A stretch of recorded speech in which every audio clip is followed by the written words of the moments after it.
Esse é o texto que temos estudado, Gênesis 35, 16 a 29. Acompanhe a leitura na sua Bíblia, eu vou ler na versão revista e atualizada, que é a versão que eu uso aqui, que nós os pastores usamos aqui na frente, aqui no púlpito, versão revista e atualizada da Sociedade Bíblica do Brasil. Então diz assim em Gênesis 35, versículos 16 a 29. Partiram de Betel, e havendo ainda pequena distância para chegar a Efrata, deu à luz Raquel um filho, cujo nascimento lhe foi a ela penoso. Em meio às dores de parto, disse-lhe a parteira: não temas, pois ainda terás este filho. Ao sair-lhe a alma, porque morreu, deu-lhe o nome de Benoni, mas seu pai lhe chamou Benjamim. Assim morreu Raquel e foi sepultada no caminho de Efrata, que é Belém. Sobre a sepultura de Raquel levantou Jacó uma coluna, que existe até o dia de hoje. Então partiu Israel e armou a sua tenda além da torre de Éder. E aconteceu que, habitando Israel naquela terra, foi Ruben e se deitou com Bila, concubina de seu pai, e Israel o soube. Eram 12 os filhos de Israel: Ruben, o primogênito de Jacó, Simeão, Levi, Judá, Issacar e Zebulon, filhos de Lia. José e Benjamim, filhos de Raquel. Dan e Naftali, filhos de Bila, serva de Raquel. E Gade e Azer, filhos de Zilpa, serva de Lia. São estes os filhos de Jacó que lhe nasceram em Padã Arã. Veio Jacó a Isaque seu pai, a Manre, a Kiriate Arba, que é Hebrom, onde peregrinaram Abraão e Isaque. Foram os dias de Isaque 180 anos. Velho e farto de dias, expirou Isaque e morreu, sendo recolhido ao seu povo. E Esaú e Jacó, seus filhos, o sepultaram. Irmãos, na semana passada, a título de introdução a essa passagem, eu destaquei que na história do livro de Gênesis nós conseguimos, a partir do estudo dos versículos todos, das passagens todas, das histórias todas, nós conseguimos detectar e construir, a partir das informações decorrentes dessa análise, nós conseguimos detectar um conceito do homem abençoado. Nós dissemos isso, que é possível, estudando o livro de Gênesis, até o momento aqui, e também nas coisas que veremos a seguir, é possível construir um conceito do homem abençoado. Isso é importante, porque se nós construirmos um conceito do homem abençoado, o que é o homem abençoado, a partir do estudo de Gênesis, nós estaremos construindo, evidentemente, um conceito bíblico do homem abençoado. Isso é muito importante. Por quê? Porque existem conceitos intuitivos. As pessoas conectam a bênção de Deus, nos dias atuais, apenas à prosperidade material e à saúde física. Então, o que é o homem abençoado para as pessoas em geral, os evangélicos em geral, ou mesmo os incrédulos? Eles dizem: o homem abençoado é alguém que tem recursos materiais, muitos recursos materiais, um bom emprego e tudo que ele quer na vida, uma boa saúde. E é verdade, nós sabemos que essas coisas são bênçãos de Deus. Nós não repudiamos essas coisas que são boas. São coisas boas que nos ajudam a viver melhor e nos dão uma condição mais agradável de seguir em frente neste mundo. Mas, quando nós estudamos o livro de Gênesis, nós percebemos que o conceito do homem abençoado ultrapassa isso. E eu mencionei, na semana passada, elementos que devem estar em nossa mente, elementos que devemos usar para compor o nosso conceito do homem abençoado. O homem abençoado num sentido especial. Por quê? Porque, irmãos, Deus abençoa até os animais. Até os animais recebem vida e sustento de Deus. Até os animais recebem saúde e provisão de Deus. Mas quando nós pensamos no homem abençoado num sentido especialíssimo, então nós conseguimos construir esse conceito a partir da análise de Gênesis, por exemplo. E eu mencionei aos irmãos da semana passada, eu vou repetir aqui, que em Gênesis, o homem abençoado, o homem especialmente abençoado por Deus, é aquele que, em primeiro lugar, número 1, anda na presença dele, tendo-o como Deus, Senhor e amigo. Esse é o homem especialmente abençoado por Deus. Em primeiro lugar, ele anda na sua presença, tendo como Deus, Senhor e amigo. Ele anda com Deus, ele obedece a Deus, ele adora a Deus. Deus é o seu Senhor, Deus é o seu Deus, Deus é o seu amigo. Esse é o homem abençoado em Gênesis. De modo que nem todos se enquadram nisso, nem todos podem ser definidos por aí afora como pessoas abençoadas por Deus nesse sentido mais especial e estrito. Alguém pode ter muitos bens e muita saúde e não ser um homem abençoado por Deus nesse sentido especialíssimo. Segundo lugar, o homem abençoado por Deus é ainda aquele que recebe do Senhor as promessas futuras de desfrutar de uma nova ordem em que Ele mesmo, o Senhor, ou que Ele mesmo, o Senhor, criará. Nós aprendemos isso em Gênesis. O homem abençoado é aquele que recebe de Deus promessas de um dia participar de uma nova realidade maravilhosa que Deus criará no futuro. Todos os homens que têm essa esperança, que olham para as Escrituras e se veem ali como receptáculos da promessa de Deus, por meio de Cristo, de desfrutar de uma nova realidade preparada por Deus para o futuro, uma realidade maravilhosa, uma nova criação, um novo céu e uma nova terra onde habita a justiça. Esses homens que olham para as Escrituras e, sendo salvos por Cristo, desfrutam dessas promessas, das esperanças contidas nessas promessas. Esses homens são abençoados, porque o livro de Gênesis mostra isso. Quem é o homem abençoado de modo especial por Deus? É o homem que recebe do Senhor as promessas futuras de desfrutar de uma nova ordem que Ele mesmo, o Senhor, criará. E há um último fator, um último elemento que serve para construirmos o conceito do homem abençoado num sentido especial, o homem realmente abençoado. E é o seguinte: o homem realmente abençoado é aquele que participa da realização dos planos salvadores de Deus na história da humanidade. É aquele homem que, com sua vida e com as suas palavras, o seu testemunho, o seu comportamento e a sua mensagem faz com que ele participe dos planos salvadores de Deus na história da humanidade. Enquanto ele vive e mostra uma vida transformada, ele, como que silenciosamente, ele proclama a salvação de Deus às pessoas à sua volta. Quando ele abre a sua boca e fala da sua fé, ele participa dos planos salvadores de Deus na história da humanidade. Ele é alguém assim. Ele não é apenas alguém que foi alvo da salvação de Deus. Ele é isso. Ele creu no Senhor, ele creu no Salvador da humanidade. E ele é salvo porque ele creu em Cristo. Mas ele vai além disso. Além de ser um participante dessa graça salvífica, ele também é um proclamador dessa mensagem. De modo que ele participa da realização dos planos salvadores de Deus na sua geração. Outros são salvos por causa do testemunho dele, falado e vivido. Esse homem é o homem abençoado. E a pergunta que nós levantamos é essa: você é um homem abençoado? Ah, sim, eu tenho casa própria. Ok. Muita gente tem e nunca conheceu essas bênçãos de Deus.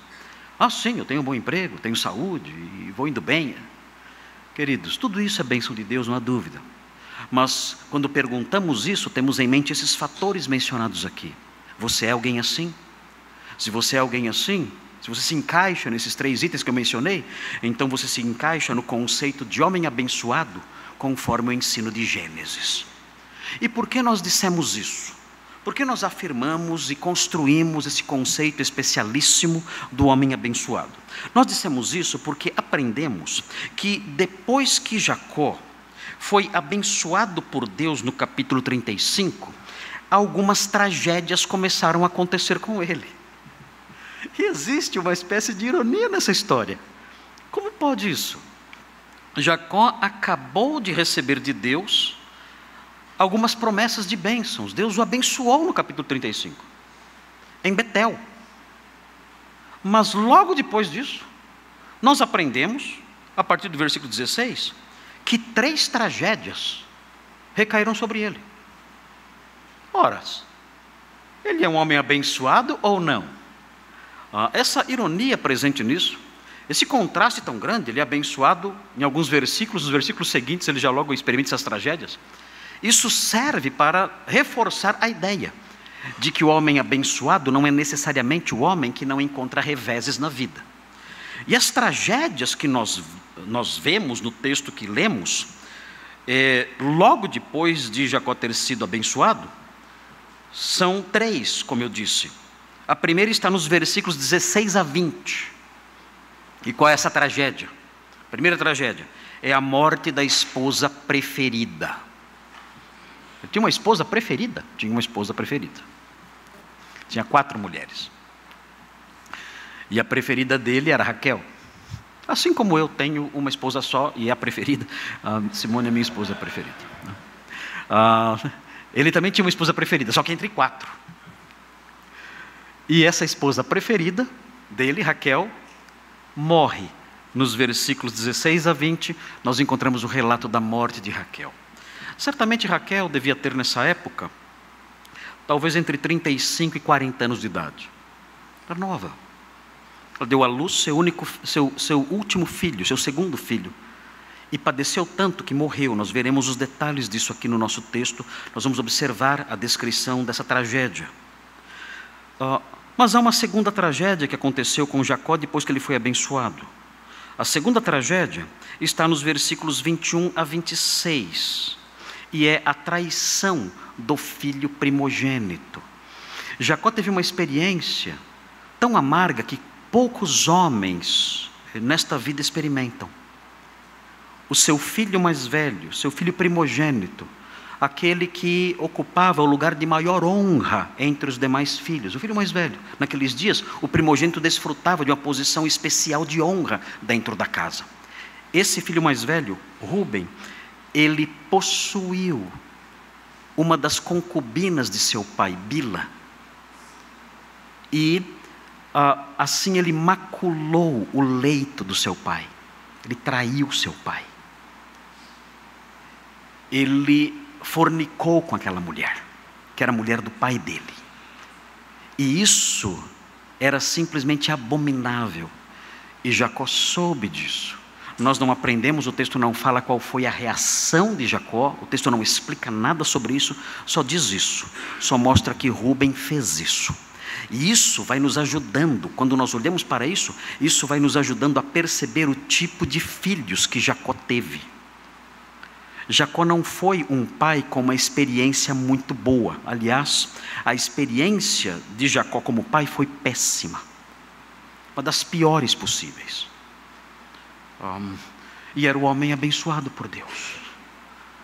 Mas queridos, os filhos de Jacó eram perversos, eram assassinos, eram sujos, eram traiçoeiros, eram mentirosos, eram perigosíssimos. Era assustador aquele bando de patifes que eram os filhos de Jacó, os patriarcas. Os patriarcas eram traiçoeiros, eram canalhas, e nós ficamos assustados com isso. Meu Deus, como pode isso?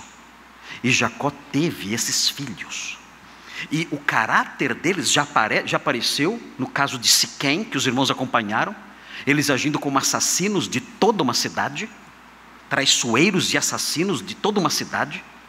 Nós percebemos isso aqui no caso de Rúben, E vamos ver até que ponto eles podem chegar no capítulo 37, quando eles vendem o irmão deles, José. Quem é capaz disso? Vender o próprio irmão. Mas eles fizeram isso, na sua maldade, foram capazes disso.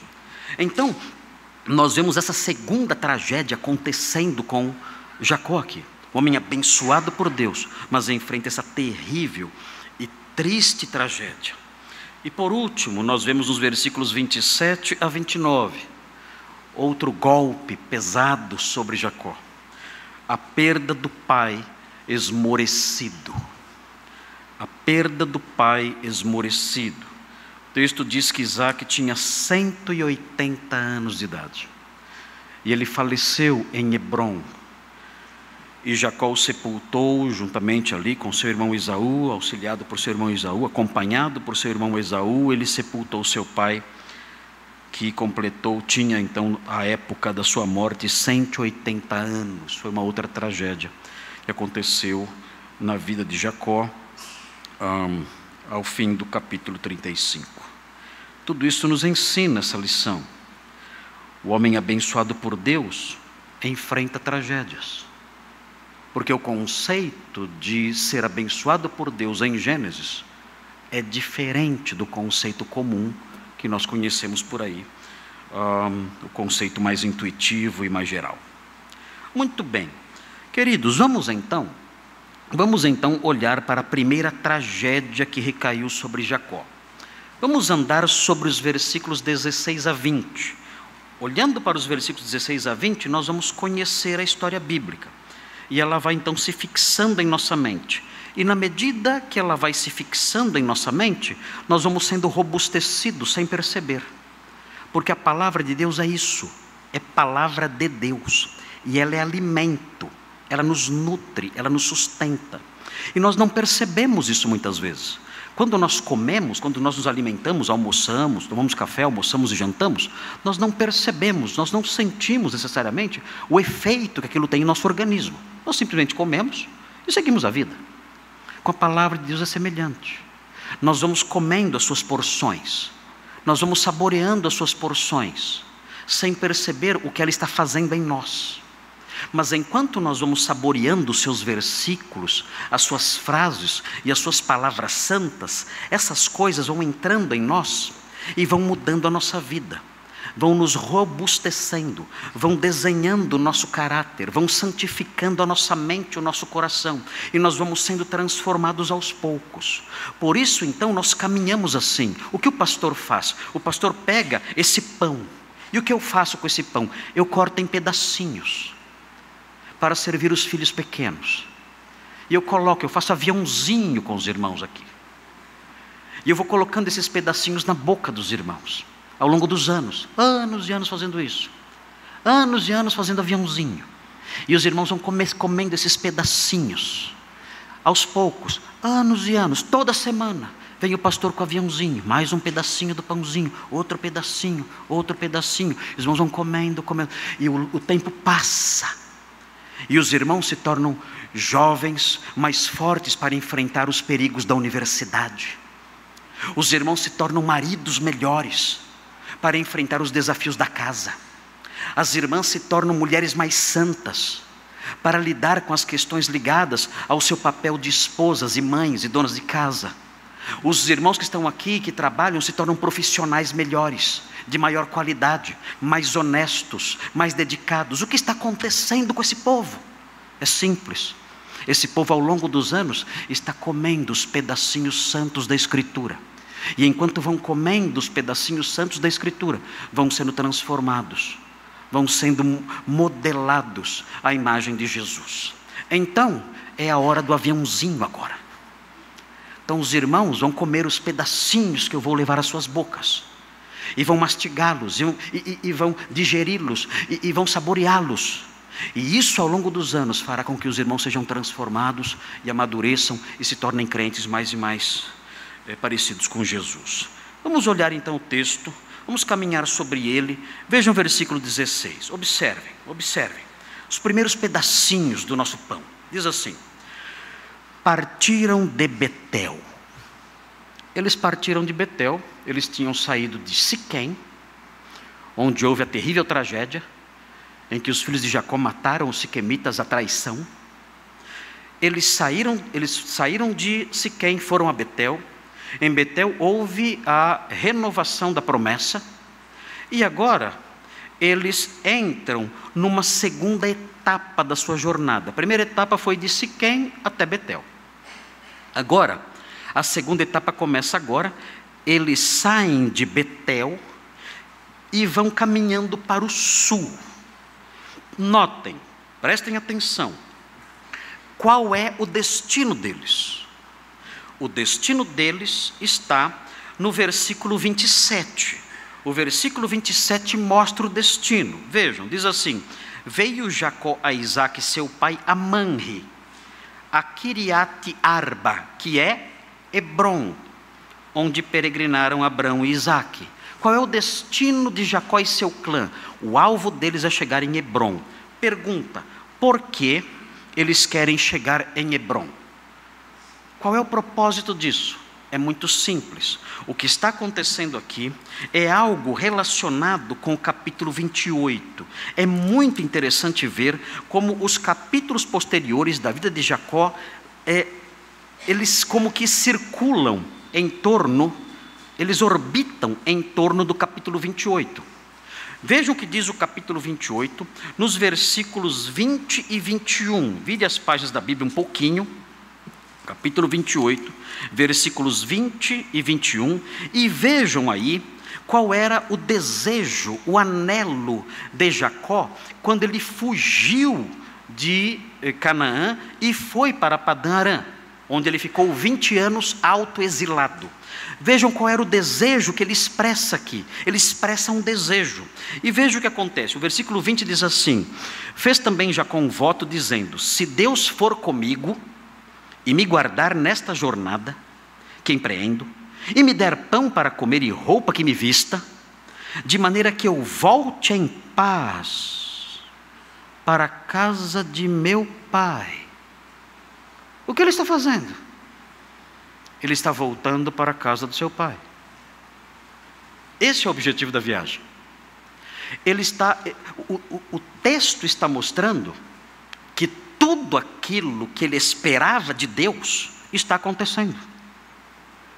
Tudo aquilo que ele anelou no momento em que ele partiu de Canaã está se realizando.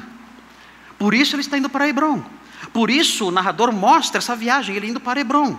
Está mostrando, vejam como Deus realmente estava com Jacó, apesar das suas tragédias, apesar das suas perdas. Deus estava com ele, não se esquecia dele. O desejo que ele expressou mais de 20 anos antes, dizendo: eu quero um dia voltar para a casa do meu pai, está começando a se realizar, e vai se realizar agora, no capítulo 35. E o escritor do livro, Moisés no caso, ele quer mostrar isso, no meio dessas tragédias todas, no meio dessas mortes todas, no meio desses dramas familiares, Deus ainda está abençoando Jacó. Deus ainda está realizando os desejos do coração dele, mesmo em meio a dificuldades. Vejam a sequência, é importante aprender isso. É importante observar que os momentos, notem isso, prestem atenção nisso, os momentos de angústia, os momentos de dor e os momentos de perda não significam que as realizações das benignidades de Deus não estão em andamento.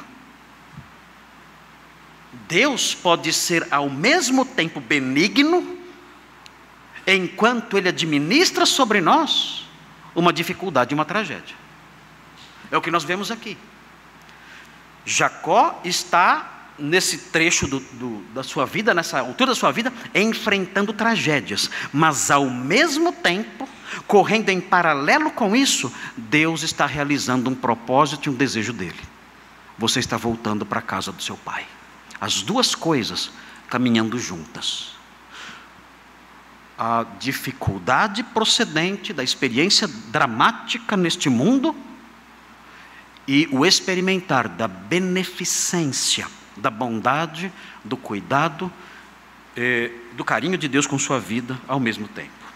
E veja o que acontece. O texto diz na sequência: partindo de Betel, e havendo ainda pequena distância para chegar a Efrata. Aqui o lugar não é bem fixado, não é fixado com muita objetividade. Mas o texto menciona que faltava pequena distância para chegar a Efrata. O que é Efrata? Efrata é uma vila. E essa vila, ela recebe um outro nome que é muito mais conhecido. Veja o versículo 19. Versículo 19 diz assim: assim morreu Raquel e foi sepultada no caminho de Efrata, que é Belém. Que é Belém do Pará? Não, não é Belém do Pará. Uma vez eu vi um jogador de futebol falando, estava jogando futebol em Belém do Pará, ele falou: estou muito feliz de estar aqui na terra que Jesus nasceu e tudo mais. Não é isso. Aqui não é Belém do Pará. São jogadores de futebol e tem que dar um desconto, né? Mas ok. Mas notem, aqui Belém não é Belém do Pará, aqui Belém em Israel. O lugar, dizem que existe ainda hoje, há fotografias ali desse lugar, é um lugar turístico. Mas vejam, o texto fala que havia certa distância para chegar a essa vila chamada Efrata. E é interessante porque sempre na Bíblia, Efrata é chamada também de Belém. Os irmãos devem se lembrar de Jessé. Jessé, pai de Davi, ele é chamado de Efrateu. E de que cidade ele era? De Belém. Ele era de Belém, no entanto é chamado de Efrateu. E nós temos um texto na Bíblia que é extremamente conhecido e que conjuga, coloca juntas os dois nomes, Belém e Efrata, sendo uma coisa só. É o texto de Miqueias 5:2. Veja o texto de Miqueias 5:2. Eu sei que é um pouco ruim achar Miqueias na Bíblia, mas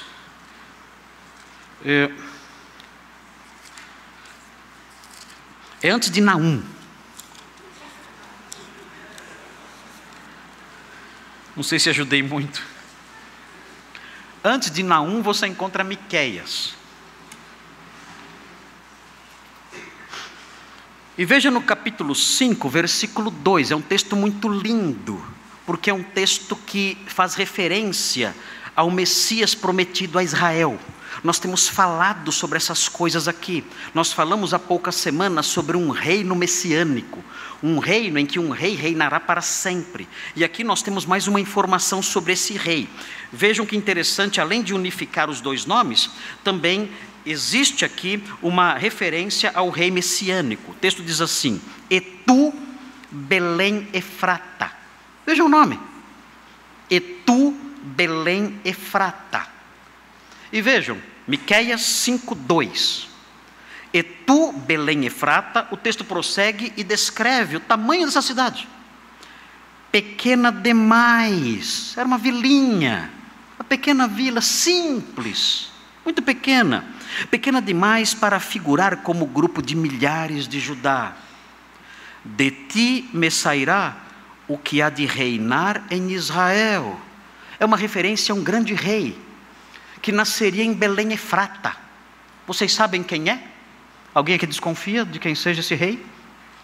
O texto fala: olha, um dia um grande rei nascerá na cidade de Belém Efrata.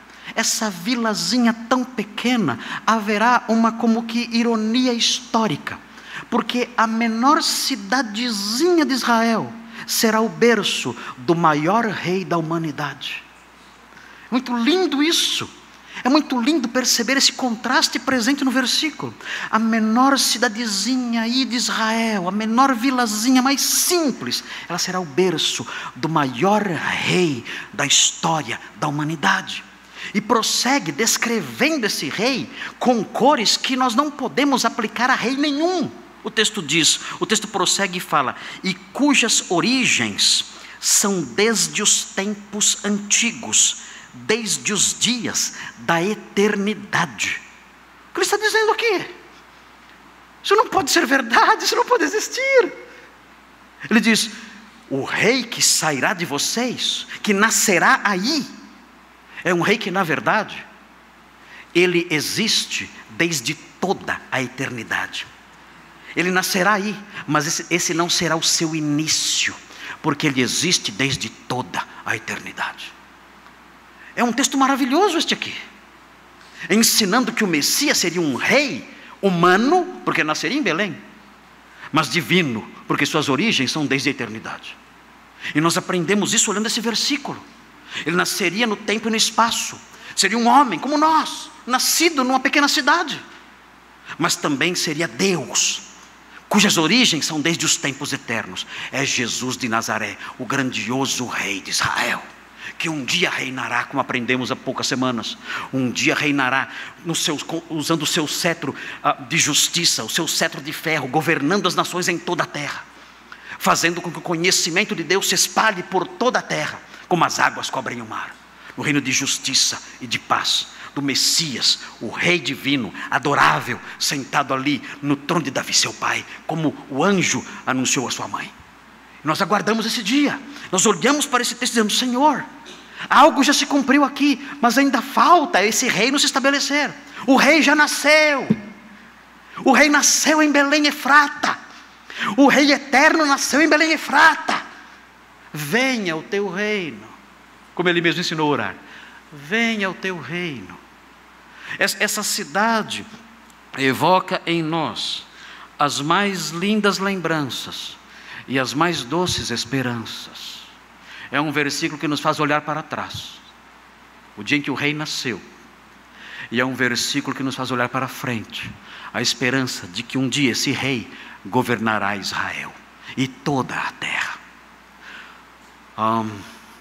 Nós olhamos para isso, e isso nos enche de gratidão pelo que aconteceu e de esperança pelo que acontecerá. Se parte do versículo se cumpriu e ele já nasceu, a outra parte também se cumprirá. Deus não diz meias verdades. Se parte do versículo se cumpriu e o rei eterno nasceu em Israel, a segunda parte, que diz que ele vai reinar, também se cumprirá um dia. E nós temos essa esperança. E quando então nós lemos aqui sobre Efrata, quando lemos sobre essa pequena cidade mencionada aqui no versículo 16 de Gênesis 35, isso nos traz essas lembranças. Nós lembramos do nosso rei. Será que o Espírito Santo tinha esse objetivo? Quando ele encaixou essa palavrinha aqui? Certamente sim. Ele queria que nós, leitores posteriores, ao lermos essa palavrinha, pequena distância para chegar a Efrata, ele queria que ao ler essa palavrinha, nós nos lembrássemos, no futuro, nos lembrássemos de Miqueias, nos lembrássemos do nosso rei, nos lembrássemos do nosso Salvador e da nossa esperança de que um dia ele reinará sobre toda a terra. O texto diz, na sequência, o seguinte: deu à luz Raquel um filho, cujo nascimento lhe foi penoso. Todo nascimento é penoso, é difícil, mesmo com anestesia, né? As mulheres dizem que mesmo com anestesia há sofrimento. Eu não sei, dizem que a única dor que pode se comparar ao sofrimento do parto é a cólica renal. Eu já tive 2 cólicas renais. Se é aquilo, eu dou graças a Deus por ser homem. Eu não entendo os homens que querem ser mulheres. Não entendo. Não entendo. Ser mulher deve ser maravilhoso. É uma grande honra ser mulher. Há toda uma dignidade revestida nesse nome. A própria criação da mulher em Gênesis mostra a grandeza dessa figura na Bíblia. É um ente que vem à existência em meio à poesia. É o único ente que vem à existência em Gênesis em meio à poesia. É muito lindo ver a criação da mulher em Gênesis. Mas nós encontramos aqui, como decorrência do pecado, a dor do parto. E dizem realmente que é uma dor difícil. Mas aqui, quando o texto usa a expressão penoso, o nascimento lhe foi penoso, essa mesma palavra aparece em alguns versículos da Bíblia para se referir à dura servidão dos hebreus sob os egípcios. Quando os irmãos estiverem em casa, poderão ver, por exemplo, Êxodo 1,14. Texto de Êxodo 1,14. E o texto de Deuteronômio 26,6. Deuteronômio 26,6. Esses dois versículos dizem que o povo de Israel foi colocado sob dura servidão. Dura servidão. Essa palavra, dura servidão, é a palavra correlata que aparece aqui como algo penoso. Ou seja, Raquel passou por uma experiência de nascimento ali do seu filho, de dar à luz ao seu filho, que foi realmente comparável à dura servidão. Ultrapassou o sofrimento normal. E é terrível isso, é triste isso. Nós não conseguimos imaginar o que ela enfrentou naquele momento. Foi muito difícil. E o texto diz: deu à luz Raquel um filho, cujo nascimento lhe foi penoso, e prossegue dizendo, em meio às dores de parto. E aí o sofrimento intenso, quando fala dores de parto, as dores da parturiente na Bíblia são referidas como proverbiais até. Quando os profetas querem se referir ao juízo de Deus sendo trazido sobre Israel, ele diz: olha, vocês sofrerão como a mulher que está para dar à luz. Vocês terão dores de parto. Os profetas dizem, os homens, no dia de Deus, no dia do juízo de Deus, os homens colocarão a mão na barriga, como a parturiente, de tanto sofrimento e dores que eles terão. Então, é algo muito grande essa dor. É algo que nós não podemos imaginar, os homens não conseguem imaginar essa dor. E Raquel passou por isso de uma forma ainda mais intensa. E vem no versículo 17 o seguinte: disse-lhe a parteira. E aqui nós temos um personagem anônimo que tem um papel muito bonito aqui. É muito lindo o papel dessa parteira. A parteira diz: não temas, pois ainda terás este filho. Essas palavras, irmãos, têm um significado muito forte dentro da história de Raquel, dentro da história da vida de Raquel. Por que essas palavras são tão importantes e foram tão consolatórias naquele momento da vida de Raquel? Note, vire as páginas da Bíblia um pouquinho e volte para o capítulo 30 para entender a importância dessas palavras. Veja o que aconteceu no capítulo 30, no versículo 24. Veja com atenção.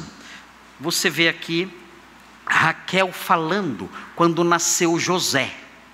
Quando nasceu José, Raquel falou algo.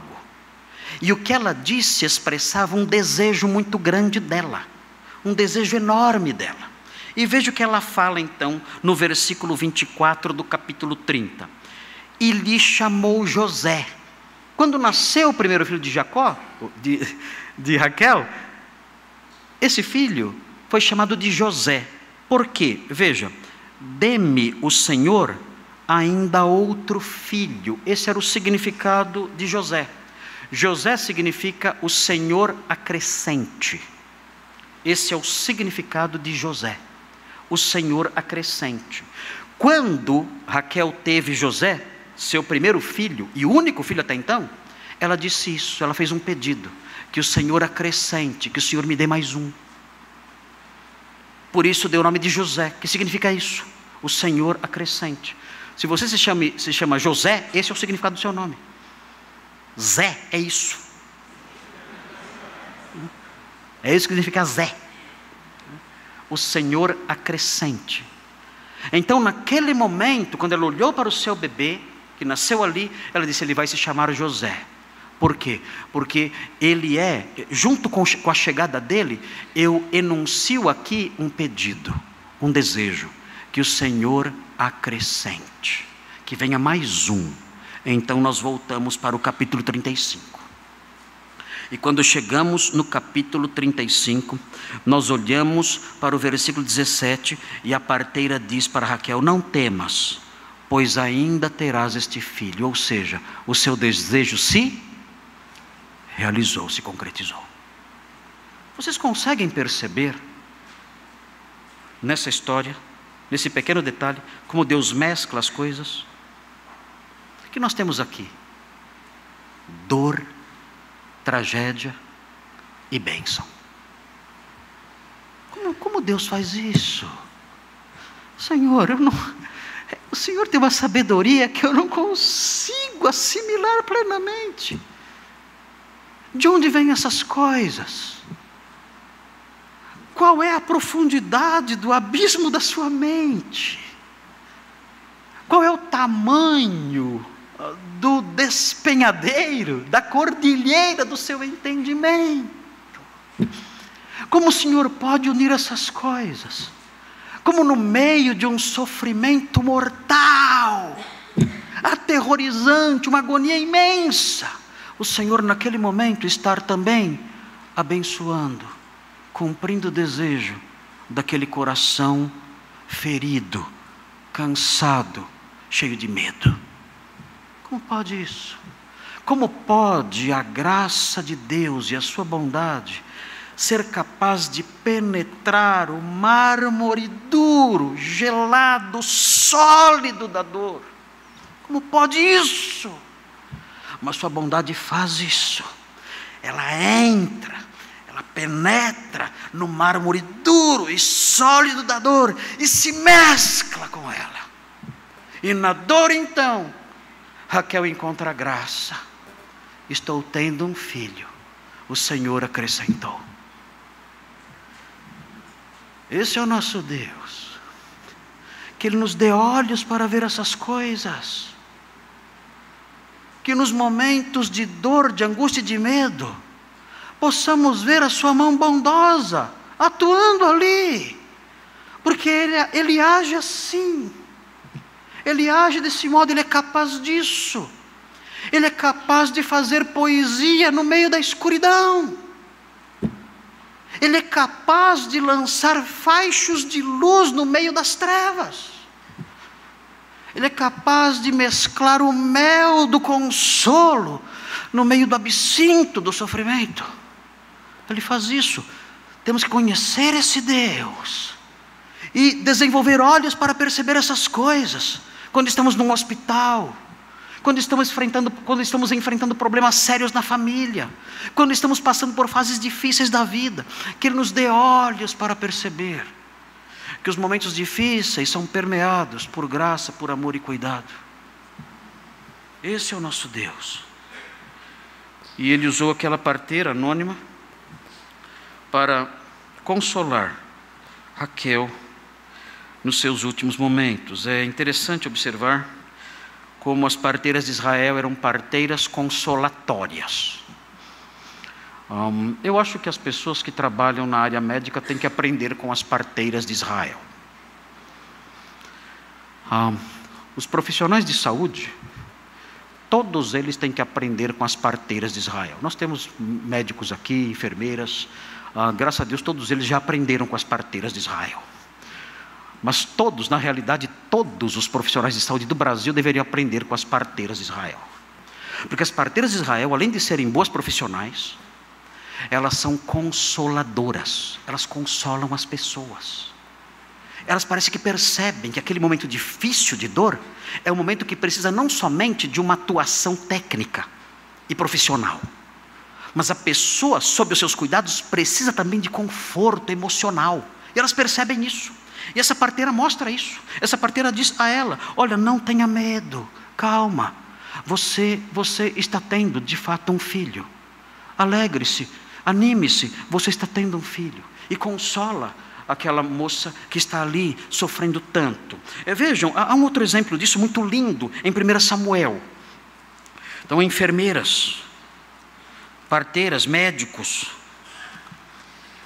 Vejam que exemplo lindo, e como isso deveria ser matéria de faculdade de medicina.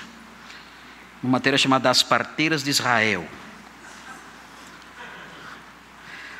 Vejam que interessante nós temos aqui. 1 Samuel no capítulo 4, é um exemplo muito bonito também.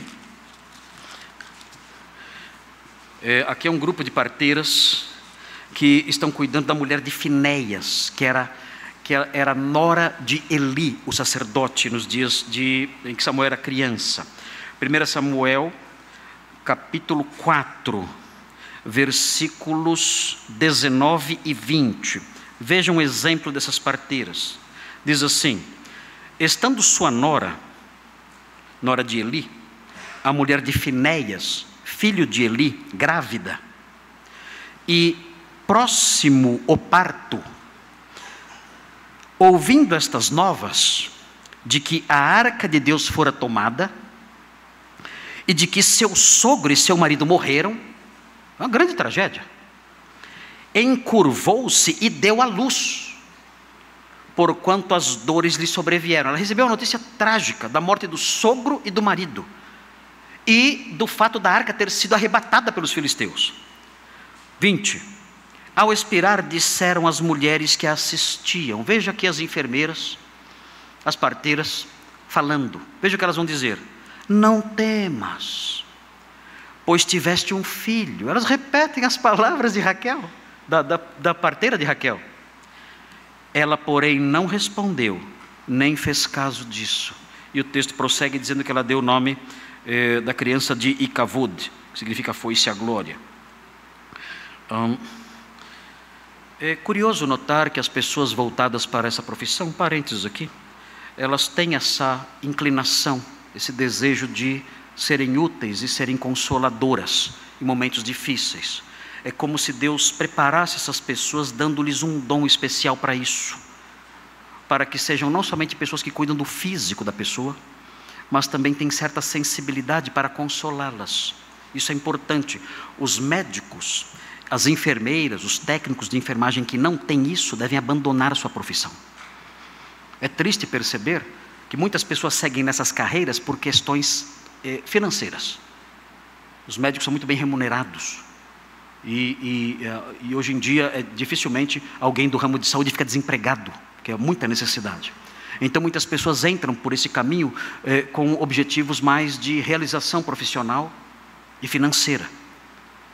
Mas na realidade, para participar disso, para exercer profissões assim, quando nós olhamos para isso na Bíblia, nós descobrimos que alguém que lida com essas coisas tem que ter sensibilidade emocional também, para assistir a pessoa não só fisicamente, mas também emocionalmente. Porque isso se constitui como que num chamado de Deus para esses momentos difíceis. Deus usa essas pessoas para nos confortar nessas horas.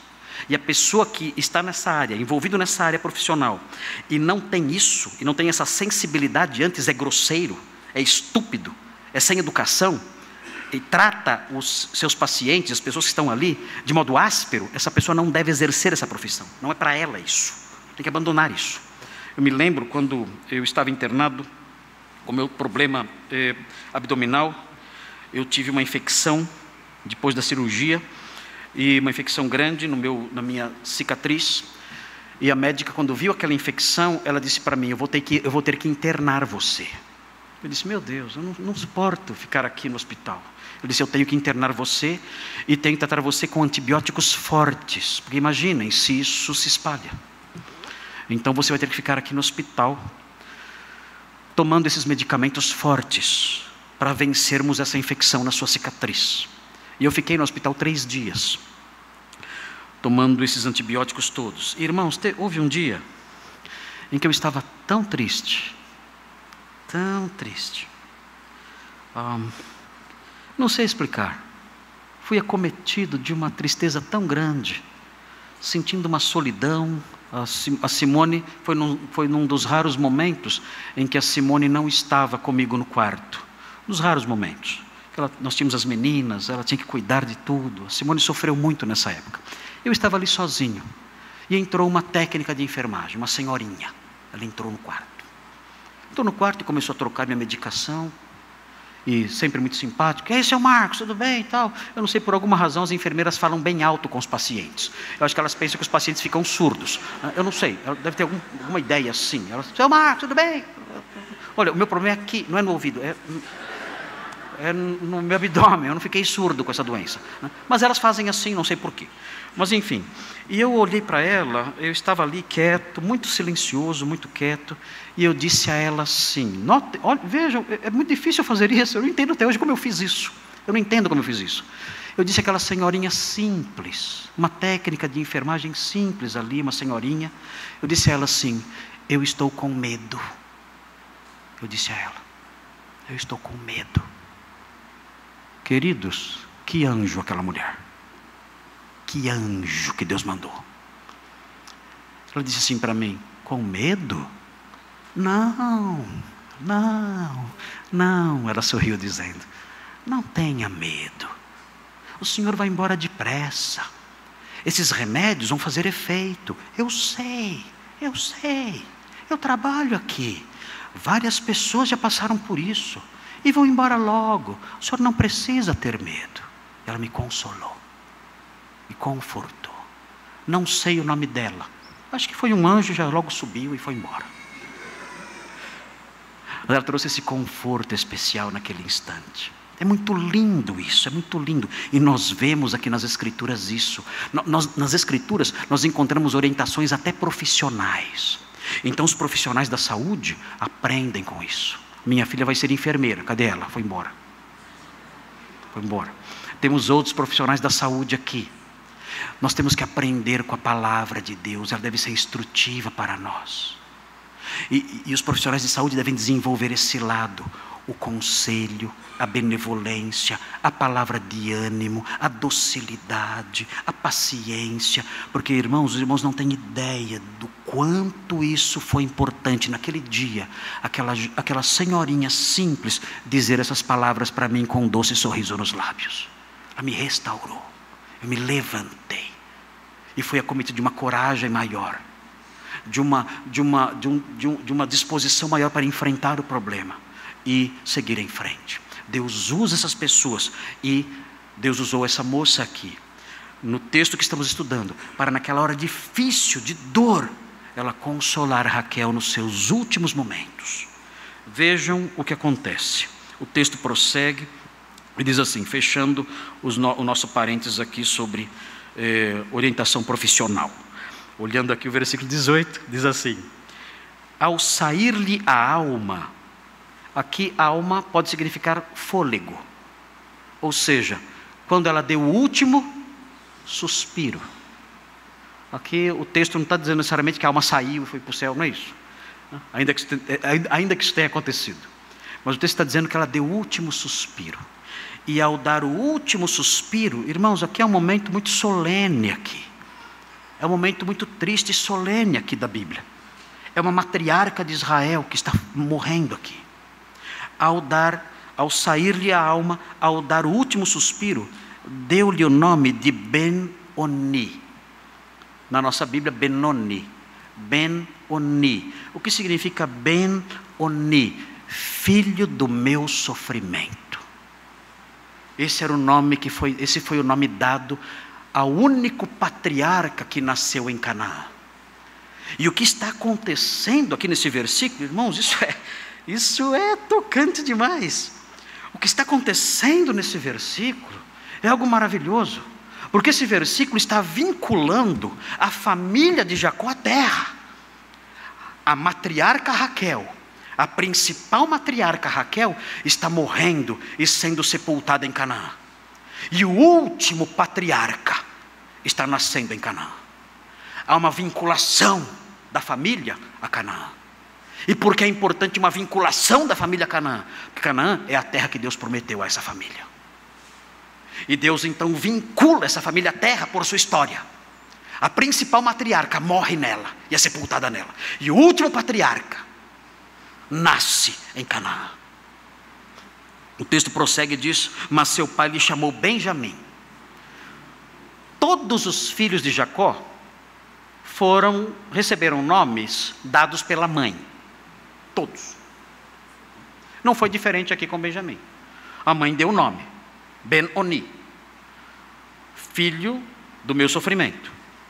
Mas Jacó disse, não, desta vez eu vou falar o nome dele. O nome dele vai ser Benjamim, filho da minha honra. Curioso isso. Filho do meu sofrimento e filho da minha honra. Filho da minha, literalmente é filho da minha mão direita. Quando fala filho da minha mão direita, significa filho da minha honra.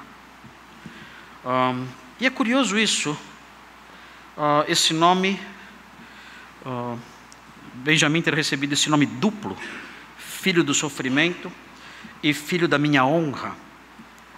Benjamim foi realmente muito querido por Jacó, muito querido, mas ele não tomou o lugar de José. José continuou sendo preferido de Jacó, nós veremos isso no capítulo 37. Benjamim era mais novo que José, era o segundo filho de Raquel. Raquel só teve José e Benjamim, mas Benjamim não tomou o lugar de José como preferido. Jacó continuou tendo José como preferido, mas Benjamim era alvo de um cuidado especial. Nós aprenderemos na história de José o modo como Jacó protegia mais Benjamim, evitando que Benjamim ficasse muito exposto às maldades dos seus irmãos mais velhos. Nós percebemos isso também. E na sequência, na história bíblica, nós vamos aprender que Benjamim, mais tarde, quando Jacó estava prestes a morrer, e Jacó foi pronunciar as bênçãos aos seus filhos, Jacó comparou Benjamim a um lobo selvagem, feroz. E nós olhamos para isso, mas que estranho isso. Parece que um garotinho tão mimadinho e é comparado a um lobo selvagem. Parece que Jacó, como profeta que era, previu que os benjamitas seriam grandes guerreiros, e de fato foram. Nos tempos dos juízes e dos reis, os benjamitas eram guerreiros excelentes. Eles eram capazes de acertar um fio de cabelo com uma funda, com a pedra de uma funda. Se você colocasse um fio de cabelo, eles eram capazes de, com a funda, acertar nesse fio de cabelo. Eram grandes guerreiros. Então Jacó, ao abençoar Benjamim, disse que ele era como um lobo cruel e selvagem. E de modo que Benjamim então recebe esse nome, filho da minha honra. Você será pai de uma tribo guerreira, filho da minha força, filho do meu orgulho, filho da minha mão direita. Mas ao mesmo tempo, ele é o filho do sofrimento. Por que isso é importante? Existe alguma lição implícita aqui? Será que existe? O que existe aqui? Irmãos, existe aqui uma sugestão. Não é uma lição aberta. Não é uma lição aberta. Quando a Bíblia tem lições abertas, nós facilmente detectamos essas lições, porque elas são ditas expressamente. Mas o que existe aqui é uma sugestão. Uma sugestão curiosa. Que todos os pais, todos os casais, devem manter nítida na mente. E é a seguinte: um mesmo filho traz sofrimento e honra. Não se iluda. Não se iluda. O mundo aí fora, ter filhos é uma diversão. Ter filhos é um acidente, acontece. Como animais. São como animais. Seguem seus instintos, as mulheres ficam grávidas, nasce aquela criança, jogada por qualquer jeito, e a vida que segue, depois vem outro de outro pai, e de outro pai, é um fuá, uma baderna. Não há planejamento, são acidentes da vida os filhos. Quando nós olhamos para a Bíblia, nós recebemos informações importantes. Nós recebemos elementos para compor a nossa educação o nosso pensamento, a nossa avaliação das coisas. E um texto como esse mostra o seguinte, vejam, vocês que querem ter filhos, vocês que têm filhos, não sejam ingênuos e tolos. Jovens casais que estão aqui que querem ter filhos, casais que estão aqui e que têm filhos, lembrem-se, o mesmo filho traz dor e honra. Você está preparado para isso? O mesmo filho trouxe a morte da mãe. Não que ele tivesse culpa, mas por causa do mesmo filho a mãe morreu. E esse mesmo filho trouxe honra. Foi o patriarca que vinculou a família à terra, ao nascer ali. Trouxe honra. Gerou uma tribo de guerreiros, trouxe honra.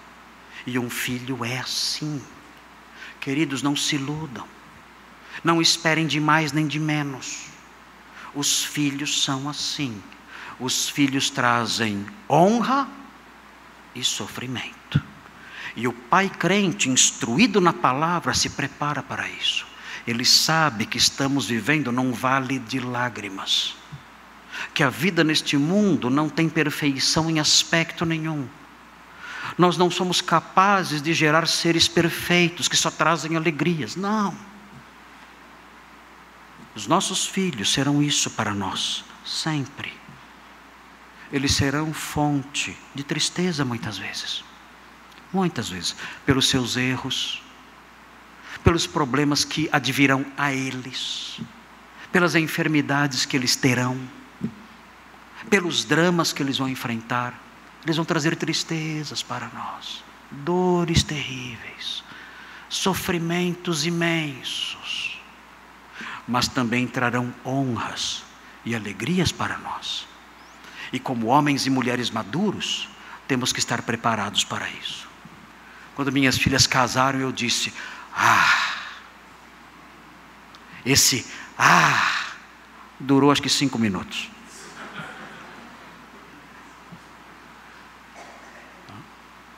Nós continuamos preocupados. As dores deles são nossas dores. Os sofrimentos deles são nossos sofrimentos triplicados. E nós temos que entender que é assim. E por que sabemos que é assim? Porque a santa, inerrante, grandiosa palavra de Deus diz que os nossos filhos são Benoni e são Benjamim. São as duas coisas. Coragem. Levante a sua cabeça. Seja homem. Seja mulher. Aprenda.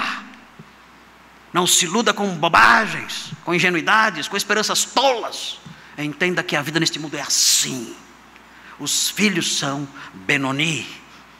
Os filhos são Benjamim. E temos que estar preparados para essas coisas, como homens e mulheres de Deus que somos. O texto do versículo 19 termina dizendo: assim morreu Raquel e foi sepultada no caminho de Efrata, que é Belém. O túmulo dela está lá ainda hoje. Alguns disputam a localização, dizem que não é lá, mas se os irmãos algum dia forem a Israel, podem visitar o túmulo de Raquel, pelo menos o local que está lá separado. É um lugar até bonitinho, bem cuidado. Os irmãos podem visitar se quiserem. E o versículo 20 diz sobre a sepultura de Raquel: levantou Jacó uma coluna, que existe até o dia de hoje. Era um memorial, era uma lembrança. Aqui está Raquel, na terra de Canaã.